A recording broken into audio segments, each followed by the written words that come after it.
मुख्यमंत्री एकनाथ शिंदे यांचे मंत्री अब्दुल सत्तार यांनी मराठा आंदोलक मनोजदादा जरांगे पाटील यांची रात्री उशिरा भेट घेतली होती। दोन्ही नेत्यांमध्ये तब्बल 3 तास चर्चा झाली। यांच्या चर्चेदरम्यान मनोजदादा जरांगे पाटील यांनी उपमुख्यमंत्री देवेंद्र फडणवीस यांच्यासोबत देखील फोनवर चर्चा केल्याची माहिती समोर येते। मनोज जरांगे पाटील यांच्या भेटीनंतर अब्दुल सत्तार मुख्यमंत्री एकनाथ शिंदे यांचीही भेट घेणार असल्याची माहिती सूत्रांनी दिली आहे। त्यामुळे गेल्या काही दिवसापासून सुरू असलेल्या जरांगे पाटील विरोधात सरकार वादामध्ये तोडगा निघतो का असं देखील यावर देखील लक्ष लागलेले आहे। लोकसभा निवडणुकीमध्ये सत्ताधारी महायुतीला राज्यात मोठ्या प्रमाणात पराभव सहन करावा लागला होता। राज्यातील अनेक मतदारसंघावर मराठा आंदोलक परिणाम झाल्याचे या माध्यमातून दिसून आले। मात्र आगामी विधानसभा निवडणुकीपूर्वी मराठा आंदोलकांचा रोष कमी करण्यासाठी राज्य सरकारने प्रयत्न सुरू केले असल्याचे दिसून येत आहे।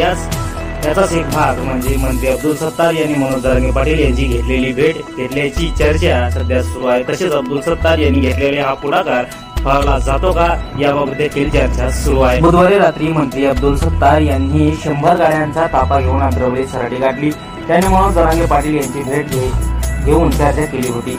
बुधवारी रात्री 10:30 वाजता मंत्री अब्दुल सत्तार 100 गाड्यांचा ताफा घेऊन आंतरवली सराटी आल्याने राजकीय जाणकारांमध्ये चर्चा सुरू झाली होती। दरम्यान सत्तार व जरांगे यांच्यामध्ये यावेळी चर्चा झाली।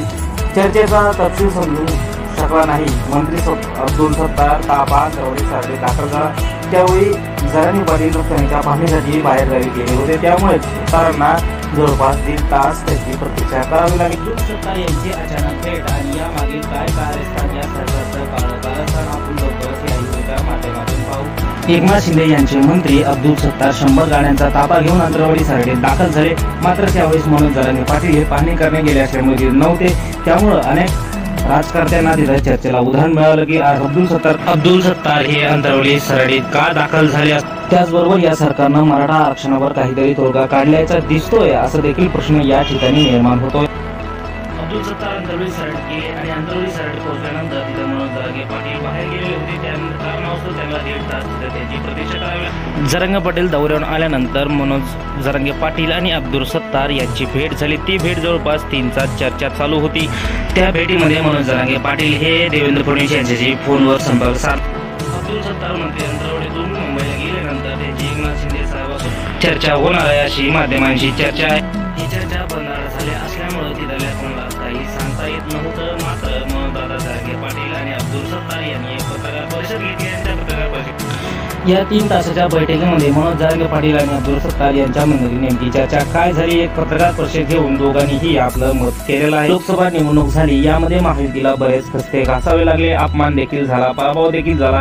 हा पराभव भरून काढण्यासाठी विधानसभेची चाल असेल का असा देखील प्रश्न। त्याचबरोबर मराठा समाजानं जे काही फडणवीसवर नाराजी व्यक्त केली होती ती नाराजगी आणि एकनाथ शिंदेची काही नाराजगी भरून काढण्यासाठी हा प्रयत्न असेल का। जरांगे पाटील मनोजदादा जरांगे पाटील सरकारला अनेक आश्वासनं देत होती की 113 आमदार आम्ही भाजपचे पाडणार आहोत। या मागील काही असेल का। अब्दुल सत्तारांना रात्रीच्या रात्री एकनाथ शिंदेनी का पाठवलं असेल असा देखील प्रश्न निर्माण होतो। आगामी विधानसभा सरकारला जड जाण्याची शक्यता आहे। त्यामुळे फडणवीस आणि एकनाथ शिंदे सरनी ही सत्तारला भेटून ही चाल तर चलविण्यास मराठा आरक्षणावर तोडगा काढून निवडणुकीच्या अगोदर मराठ्यांना आरक्षण द्यायचंय का असा देखील प्रश्न या बैठकीमध्ये 3 तास चर्चा झाली। मनोज जरांगे पाटील आणि अब्दुल सत्तार यांनी पत्रकार परिषद घेऊन आपलं स्पष्ट केलं। मनोज जरांगे पाटील यांनी सांगितलं ही कुठली राजकीय चर्चा झाली नाही। यामध्ये मराठवाड्याची काही अतिवृष्टी झाली, त्यामध्ये शेतकऱ्याचं नुकसान झालं। यामध्ये लवकरात लवकर सरकारनं मराठवाड्याच्या शेतकऱ्याचं अनुदान सरकारने त्यांची आर्थिक मदत द्यावी अशी विनंती सरकारने स्पष्ट केलं। ही भेट कुठली राजकीय चर्चा नव्हती तर शेतकऱ्याच्या हितासाठी शेतकऱ्याच्या आर्थिक पाठबळ देण्यासाठी मनोज जरांगे पाटील यांनी ही भेट शेतकऱ्यासाठी झाली। त्यामुळे तुम्ही इतर कधी तर्क लावत नाही मनोज जरांगे पाटील आणि अब्दुल सत्तार यांनी आपल्या बोलण्यातून स्पष्ट सांगितलं की कुठलीही राजकीय चर्चा नव्हती। यामध्ये शेतकऱ्याची चर्चा झाली।